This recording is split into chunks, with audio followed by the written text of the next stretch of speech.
अफ्रीकी स्टडीज पर पीएचडी करने वाला वामपंथी कांग्रेसी कन्हैया कुमार इन दिनों इकोनॉमिक्स पर लोगों को ज्ञान दे रहे हैं। ये कुछ वैसा ही है जैसे एक न्यूरो सर्जन किसी हार्ट सर्जन को हार्ट की सर्जरी के बारे में ज्ञान दे रहा हो। मुझे ऐसा लगता है इन पे भी इनके प्रिय नेता श्री राहुल गांधी जी का असर अब होने लगा है।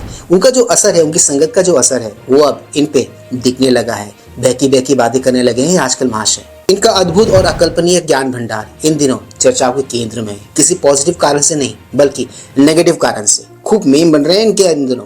कांग्रेस पार्टी में यूं तो केवल एक, और ऐसा लग रहा है इन दिनों कांग्रेस पार्टी पप्पुओं की सेना खड़ी करने में लगी है, पप्पुओं की फौज बनाने में लगी हुई है। मीम्स और सोशल मीडिया की अगर हम माने तो कन्हैया कुमार को लोग इन दिनों पप्पू 2.0 कहकर संबोधित कर रहे हैं। इनको ऐसा लग रहा है ये पप्पू 2.0 ही है, और जो पप्पू है उसे पप्पू ही कहिएगा ना। और याद रखना, जो पप्पू है वही गप्पू भी है।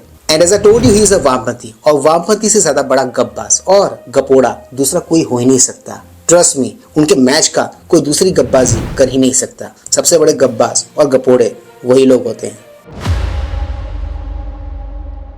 Please like, share, subscribe YouTube channel ताकि हम ऐसे कंटेंट्स बनाते रहें। ऑलराइट दोस्तों, let's go back to the topic then. वामपंथी नास्तिक कांग्रेसी कन्हैया कुमार जी ने अपने अक्षम्य ज्ञान भंडार का परिचय देते हुए एक बहुत बड़ा ब्लंडर कर दिया। वो ब्लंडर क्या आप देखना चाहोगे? Have a look. पेट्रोल से भी ज्यादा कीमती होना है, क्योंकि पेट्रोल पीने से प्यास नहीं बुझती है। पानी की जरूरत सबको है। दुनिया में जिस तरह से पानी खत्म हो रहा है, दुनिया भर के पूंजीपतियों और कारोबारियों की नजर बिहार की पानी पर है।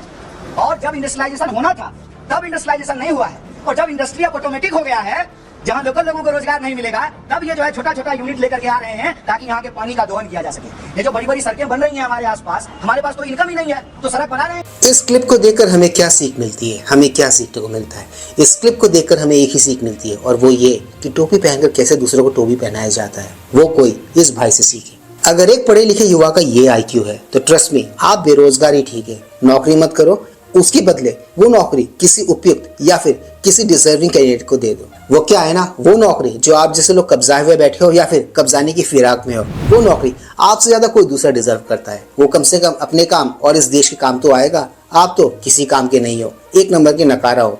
तो मेरी सलाह मानो, आप जैसे लोग बेरोजगारी बहुत अच्छे लगते हो, आप बेरोजगार ही रहो, आप रोजगार के लायक हो नहीं। इन भाई साहब ने बकलोली कर तो दी है, अनाप शनाप और ओ जलूल बक तो दिया है। अब टाइम था रिएक्शन का। कुछ मजेदार रिएक्शंस भी आए हैं इनके इस क्लिप के चलते, और वो रिएक्शंस कितने मजेदार हैं ये तो उन रिएक्शंस को देखने के बाद ही पता चलेगा। चलिए आगे वही देखते हैं आज के इस ब्लॉग में। 3, 2, 1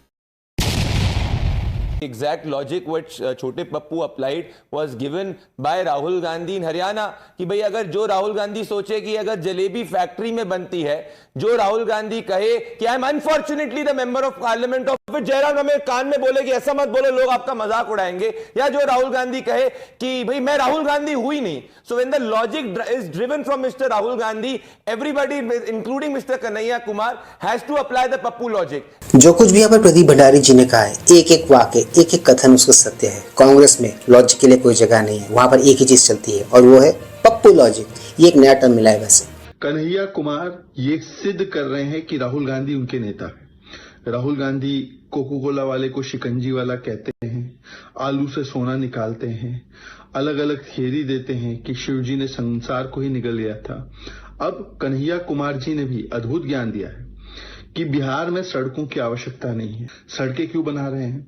ये आने वाले समय में कांग्रेस पार्टी का बेड़ा पार लगाएंगे या फिर इनके लुटिया डुबोएंगे, ये तो अब साफ साफ दिखने लगा है। मुझे ये समझ में नहीं आता कांग्रेस पार्टी इन जैसे नमूनों को हायर ही क्यों करती है in the very first place, और ऐसे ही लोग और इसी किस्म के लोग कांग्रेस में ही क्यों पाए जाते हैं। ये भी एक सवाल है, बहुत बड़ा सवाल।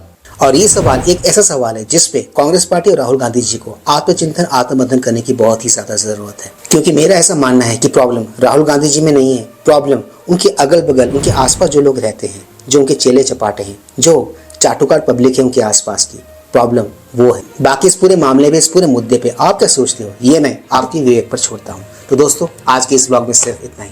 मैं मिलूंगा आप सबके साथ अपने अगले ब्लॉग में। Anyways, do not forget to like, share, subscribe YouTube channel. इससे हमें शक्ति मिलती है, इससे हमें ताकत मिलती है और इससे हमें मोटिवेशन मिलती है। कीप स्माइलिंग दोस्तों।